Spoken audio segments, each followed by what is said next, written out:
গণভোট বাতিল হলে আইনগত হুমকির মুখে পড়বে নির্বাচিত সংসদ। স্বয়ংক্রিয়ভাবে গণভোট বাতিলের কোনো সুযোগ নেই বলে দাবি করেছেন জামায়াতের আইনজীবী শিশির মনির। দুপুরে হাইকোর্টে এক ব্রিফিংয়ে সাংবাদিকদের এসব কথা বলেন তিনি।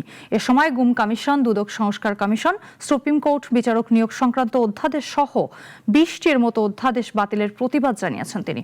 নির্বাচন কমিশনের আইন অনুযায়ী ঘোষিত তফসিলে অনুষ্ঠিত গণভোট বাতিল হলে সাধারণ নির্বাচনের ফলাফলও বাতিল হয়ে যাবে।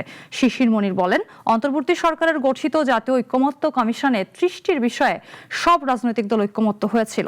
সেসব বিষয় মানতেও বিএনপি টালবাহানা করছে।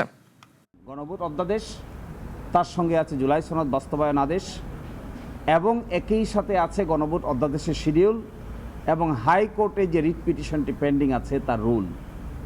একই সাথে নির্বাচন কমিশন কর্তৃক ঘোষিত নির্বাচনের তফসিল, এগুলো ইনসেপারেবল, এনট্যাঙ্গেলড, একটা থেকে আরেকটাকে সরিয়ে মৃত্যুবরণ করানোর কোনো সুযোগ আছে বলে আমরা মনে করি না।